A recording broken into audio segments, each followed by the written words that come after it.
Hello students, 12th class history lesson number second, Kings, farmers and towns. हमने पिछली video में इससे related कुछ क्वेश्चंस किए हैं। वो ही क्वेश्चन हम आज आगे बढ़ा रहे हैं और इस लेसन को कंप्लीट करते हैं। तो लिसन आज का फर्स्ट क्वेश्चन, गहपति वर्ड किस लैंग्वेज का है? गहपति वर्ड जो है, शब्द जो हो, कौन सी भाषा का है जो इंडिया के साउथ में बहुत ज़्यादा प्रचलित था? तो ये जो वर्ड है ये पाली लैंग्वेज से है। कौन सी लैंग्वेज है? पाली। और पाली लैंग्वेज किसकी लैंग्वेज थी? बुद्धिस्ट से रिलेटेड थी। नेक्स्ट, इसी लेसन के अकॉर्डिंग एक टाउन है, शहर है जो इंडिया के सी कोस्ट पर है और जो इंडिया के साउथ में है। और आपके लिए जिक्र दूं कि ये शहर आज के प्रेजेंट में तमिलनाडु स्टेट में है और ये उस टाइम बहुत इम्पोर्टेंट था। तो इस शहर का नाम, इस टाउन का नाम क्या था? ये है पुहार। नेक्स्ट क्वेश्चन, आज जिस स्टेट को हम केरला बोलते हैं, जो हमारा एक स्टेट है, लेसन के अकॉर्डिंग यानी 600 BC और 600 AD के बीच में इस केरला को उस टाइम किस नाम से जानते थे? तो ये कौन सा, किस नाम से जानते थे? ये है मालाबार कोस्ट। क्या है ये? मालाबार कोस्ट। नेक्स्ट, तमिल में एक वर्ड है, तमिल में मस्तुवन और प्राकृत में है सत्वाहा, यानी सतवाहा और मस्तुअन जो दो वर्ड हैं, अलग अलग लैंग्वेज में हैं। ये वर्ड किन के लिए प्रचलित था? इसको हम बोलेंगे जो अपने कंट्री के रिच ट्रेडर थे, उनके लिए ये वर्ड यूज होता था। नेक्स्ट क्वेश्चन, अपने कंट्री के पहली बार अपने कंट्री में जो कॉइन्स बने हैं उनको हम बोलते हैं पंचमार्क कॉइन्स, यानी आहत सिक्के। आहत सिक्के ये अपने कंट्री में पहली बार बनने वाले पंचमार्क कॉइन, जिनको हम आहत सिक्के बोलते हैं, ये कौन सी मेटल के बने होते थे और कब?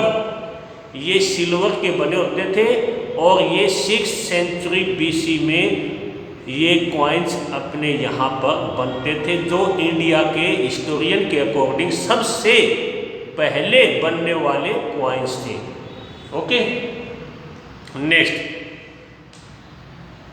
इनको किसने सर्कुलेशन में लेके आए थे? इनको किसने जारी किया था इन सिक्कों को?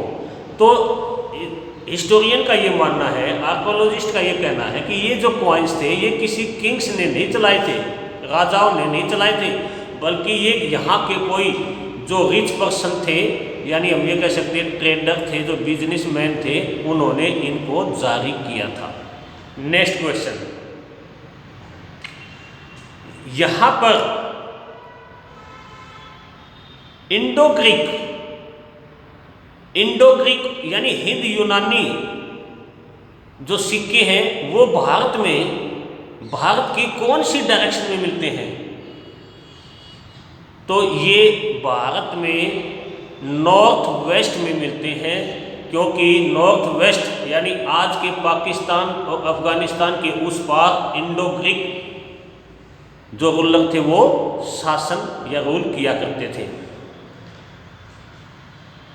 गोल्ड कॉइन्स सोने के सिक्के पहली बार भारत में कुषाणों ने चलाए, लेकिन उसका टाइम पीरियड क्या था? 1st सेंचुरी में चलाए थे। 1st सेंचुरी का टाइम है। कुषाणों का सबसे पॉपुलर रूलर कनिष्क था और ये भारत में जम्मू कश्मीर के आसपास रूल किया करते थे। ये मध्य एशिया से, मिडल एशिया से आए हुए जो है ना लोग थे। पंजाब और हरियाणा में जो हमें कॉइन्स मिले हैं स्पेशल, वो कौन सी डायनेस्टी के हैं? तो आपने बताना होगा वो योद्धा डायनेस्टी के हैं। और ये डायनेस्टी जो कॉइन्स मिले हैं ये फर्स्ट सेंचुरी के आसपास थे। न्यूमिस्मेटिक का क्या मतलब है?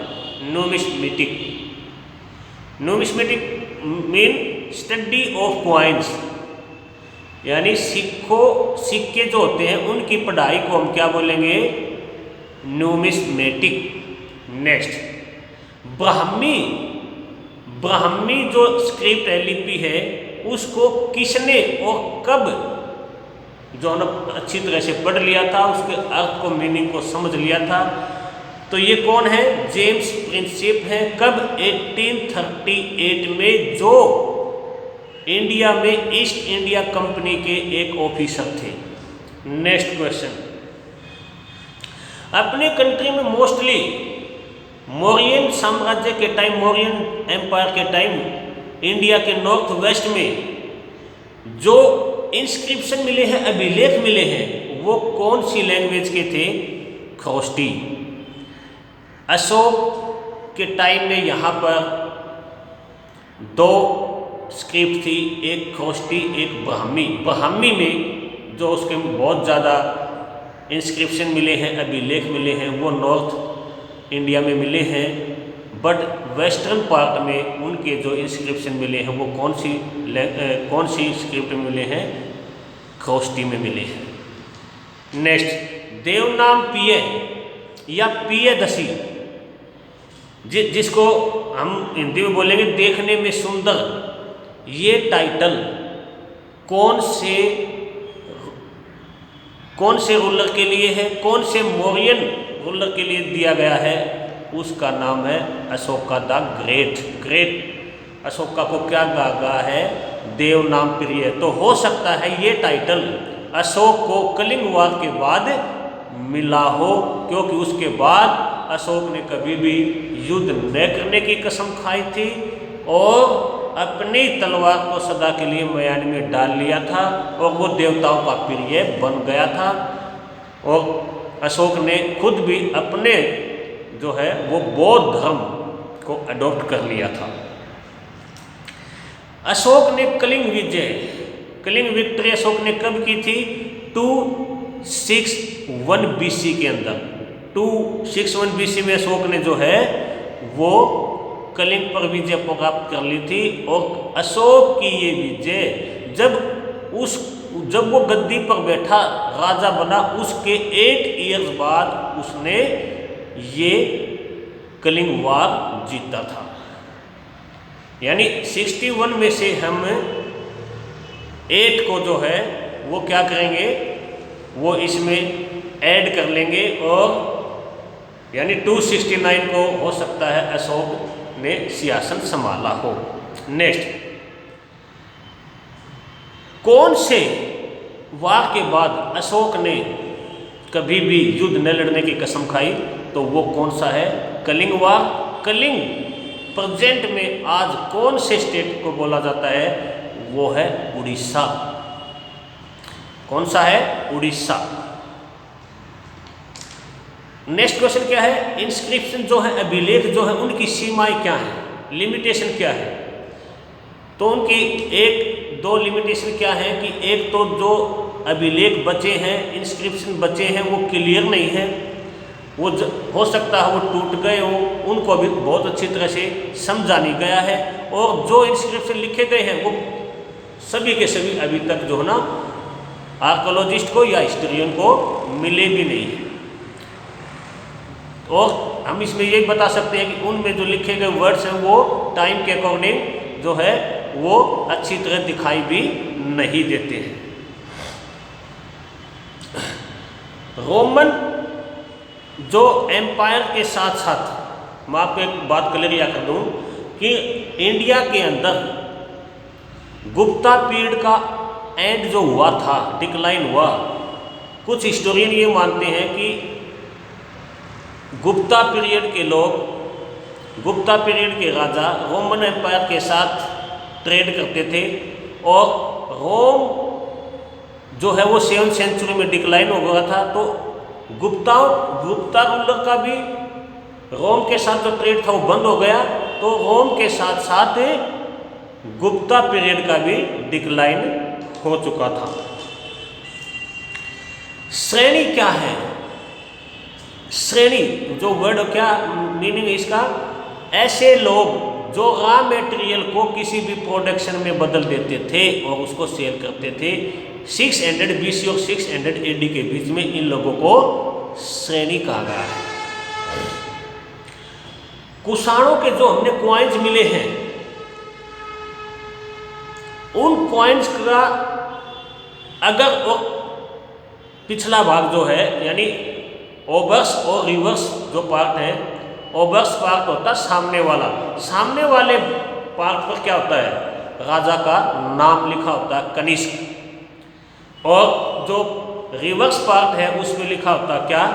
कनिष्क जिस भी गॉड को मानता था उस देवता की पिक्चर उस पर बनाई जाती थी। ये कुषाणों का जो कॉइन्स है उनकी जो है कैरेक्टरिस्टिक थी। Last and final question, Tamil Sangam जो था, तमिल ग्रंथ, तमिल साहित्य जिसको हम बोलते हैं, ये किसने लिखा था? तो ये 3 ब्रदर्स थे, पंपा, पन्ना, रन्ना। तो इस तरह आज का अपना ये लेसन कंप्लीट हो गया है। नेक्स्ट वीडियो में हम लेसन नंबर 3 को इसी तरह रिवाइज करेंगे। Okay, thank you.